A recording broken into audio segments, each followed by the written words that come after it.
Hello friends, good morning. मैं हूं MJ. जैसे कि देख रहे हैं फ्रेंड्स, ये एक छोटा सा रोज़ का प्लांट है। इसका नाम है मारिया शिवर।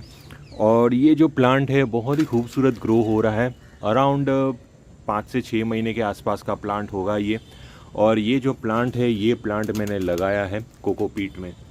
कोकोपीट अगर आप देखने जाओगे तो ब्लैकिश हो चुका है, यानी कि ये जो कोकोपीट है 5 से 6 महीने में डिकम्पोज हो चुका है। इसके न्यूट्रिएंट्स प्लांट को मिलते रहेंगे, तो हमें कोई भी दूसरा एक्स्ट्रा ऑर्गेनिक फर्टिलाइजर्स डालने की ज़रूरत नहीं है। जैसे जैसे कोकोपीट डिकम्पोज होता जाएगा, प्लांट को न्यूट्रिएंट्स मिलता जाएगा, माइक्रोबियल एक्टिविटी प्लांट के अंदर बढ़ती जाएगी। लेकिन फ्रेंड्स, अगर आप अपने प्लांट को कोकोपीट में लगा रहे हो या तो आप अपने प्लांट को सॉयल मीडिया में लगा रहे हो, तो बाद में मानसून की सीज़न में एक चीज़ आपको अप्लाई करना ज़रूरी है। अब मैंने आपको बहुत सारी ऐसी चीज़ें बताई है जो मानसून की सीज़न में, जब आपके यहाँ एक्सेस मानसून होता है, तब आपको वो फर्टिलाइज़र्स या तो पीजीआर नहीं डालने हैं। लेकिन एक चीज़ आज मैं आपको बताने वाला हूँ जो आपके पौधे के लिए ज़रूरी है। भले ही आपका पौधा अच्छा चल रहा हो, लेकिन ये चीज़ ज़रूरी है। अब जैसे कि देख रहे हो, हमारा जो कोकोपीट है, कोकोपीट अक्सर पोरस मीडिया ही कहलाता है। इसके अंदर air circulation, air movement cocopeat में अंदर अच्छी बनी रहती है।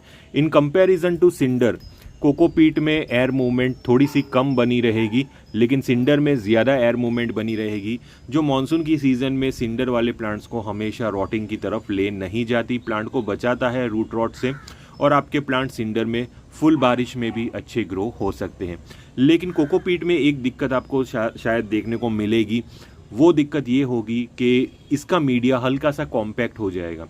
कोकोपीट हुआ या तो मिट्टी का मीडिया हुआ, मिट्टी का मीडिया बहुत ज़्यादा कॉम्पैक्ट हो जाएगा और कोकोपीट का मीडिया हल्का सा कॉम्पैक्ट होगा, ज़्यादा कॉम्पैक्ट नहीं होगा।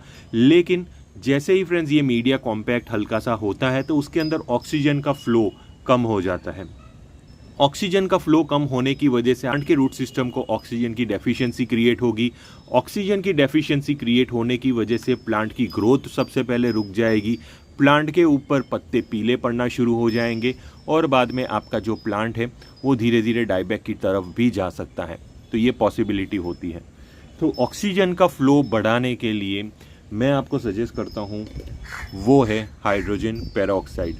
अब ये जो हाइड्रोजन पेरोक्साइड अक्सर मैं भी पहले यूज़ नहीं करता था, लेकिन जैसे जैसे फ्रेंड्स हाइड्रोजन पेरोक्साइड मैंने 1-2 प्लांट्स में डाला, मैंने उसका रिज़ल्ट देखा, मुझे रिज़ल्ट उसका अच्छा लगा। लेकिन हाइड्रोजन पेरोक्साइड हमें रेगुलर बेसिस पे हमारे कोई भी मीडिया के अंदर अप्लाई नहीं करना है। आप कोकोपीट के अंदर भी इसको अप्लाई करते हो या तो मिट्टी मीडिया में भी इसको अप्लाई करते हो, तो एक लिमिट में अप्लाई करिए। ऐसा नहीं है कि डेली आप हाइड्रोजन पेरोक्साइड को लेके बैठ जाओ। हाइड्रोजन पेरोक्साइड में बेसिकली हाइड्रोजन और ऑक्सीजन, ये 2 मॉलिक्यूल्स मौजूद होते हैं। ऑक्सीजन के जो मॉलिक्यूल्स होते हैं, जो नॉर्मल जो आप पानी देते हैं उससे ज़्यादा होते हैं।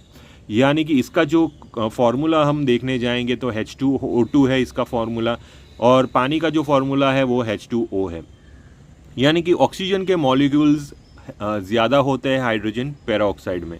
इसका जो पावर रहता है, अब जैसे कि आप अलग अलग 3% में भी मिलेगा और 6% में भी मिलेगा। ये जो देख रहे हैं फ्रेंड्स, ये 6% वाला है। अगर आप 3% वाला लेते हो तो उसका डोजेज अलग हो जाएगा, अगर आप 6% वाला लेते हो तो उसका डोजेज अलग हो जाएगा। तो मैं आपको बताऊंगा कि हाइड्रोजन पेरोक्साइड कितना यूज़ करना है।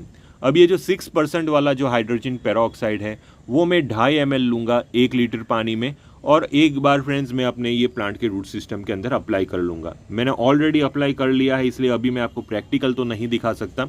लेकिन 1 लीटर पानी लेना है, 1 लीटर पानी में आपको 2.5 ml जितना ही हाइड्रोजन पेरोक्साइड लेना है और अपने प्लांट के रूट सिस्टम के अंदर डाल दीजिए। ये आपको 20 दिन या महीने में एक ही बार डालना है, बार बार डालने की कोई ज़रूरत नहीं है। लेकिन अगर आपके पास 3% सॉल्यूशन वाला है, तो बाद में आप 5 ml 1 लीटर पानी में मिक्स करके इसके रूट सिस्टम में अप्लाई कर सकते हैं। यानी कि 50% इसका जो पावर कम है, तो बाद में उसका पावर डबल करने के लिए आपको डोज भी डबल करना होगा। जैसे कि 6% में आपको 2.5 ml लेना है, 3% में आपको 5 ml लेना है। तो ये डोजेज अगर आप हाइड्रोजन पेरोक्साइड का अप्लाई करोगे अपने प्लांट के रूट सिस्टम के अंदर, तो रूट्स को जो एक्स्ट्रा ऑक्सीजन की कमी होती है वो मिल जाएगी और आपके प्लांट ग्रो होते रहेंगे। मॉनसून की सीज़न में कोकोपीट में ये डालना ज़रूरी है। इससे सबसे पहले तो फंगल इन्फेक्शंस रूट्स के आसपास डेवलप नहीं होंगे। अब कोई भी चीज़ का एडवांटेज होता है, उसका डिसएडवांटेज भी होते हैं। हाइड्रोजन पेरोक्साइड से आपके प्लांट के अंदर से जितने भी माइक्रोबियल एक्टिविटी है वो रुक जाएगी, यानी कि ख़राब फंगस, ख़राब बैक्टीरिया, अच्छे बैक्टीरिया, सारी चीज़ें ख़त्म हो जाएगी। अब ये सारी चीज़ें ख़त्म हो जाने की वजह से प्लांट के रूट सिस्टम के आसपास माइक्रोबियल एक्टिविटी कम हो जाएगी, लेकिन उससे घबराने की ज़रूरत नहीं है। क्यों नहीं है? क्योंकि आपका प्लांट लगा हुआ है कोकोपीट में। अब जैसे जैसे थोड़े दिन निकलेंगे, कोकोपीट के अंदर ही ऐसे बेनिफिशियल माइक्रोब्स डेवलप हो जाएंगे जो रूट्स के आसपास फिर से अपनी कॉलोनी बनाना शुरू कर लेंगे। सेम प्रोसेस मिट्टी के अंदर भी होगा। आप जैसे ही फ्रेंड्स ये दिन निकल दे जाएंगे, 2 दिन 3 दिन, तो वैसे वैसे फिर से माइक्रोबियल एक्टिविटी इसके अंदर स्टार्ट हो जाएगी और आपके प्लांट के रूट्स के आसपास फिर से नए माइक्रोबियल कॉलोनी बनना शुरू हो जाएगी। सिंडर में डालना ज़रूरी है या नहीं? देखिए, मेरे हिसाब से ये सिंडर में डालना ज़रूरी नहीं है, क्योंकि सिंडर में ऑलरेडी मीडिया बहुत ही ज़्यादा एयरी मीडिया होता है। ऑक्सीजन का फ्लो उसके अंदर अच्छा होता है, एयर का फ्लो अच्छा होता है, तो सिंडर में उतना ज़्यादा ज़रूरी नहीं है। लेकिन अगर आप सिंडर में भी डालना चाहते हो तो सिंडर में भी डाल सकते हो। सिंडर में भी माइक्रोबियल एक्टिविटी शुरू हो ही जाएगी, क्योंकि सिंडर भी एक ऑर्गेनिक मटेरियल है। हाँ, सिंडर जल्दी डीकॉम्पोज नहीं होता, लेकिन उसको डीकॉम्पोज करने के लिए जो माइक्रोबियल एक्टिविटी होती है वो सिंडर के अंदर मौजूद ही होती है, तो सिंडर में भी आपको ज़्यादा दिक्कत नहीं होगी। लेकिन जो अगर आप महीने में एक बार कोकोपीट या तो मिट्टी वाले मीडिया में डालते हो, वहाँ पे आप सिंडर में 45 डेज़ के आसपास डाल सकते हो, और सेम जो रेशियो है, सेम डोज है, वो हिसाब से ही आपको अप्लाई करना है।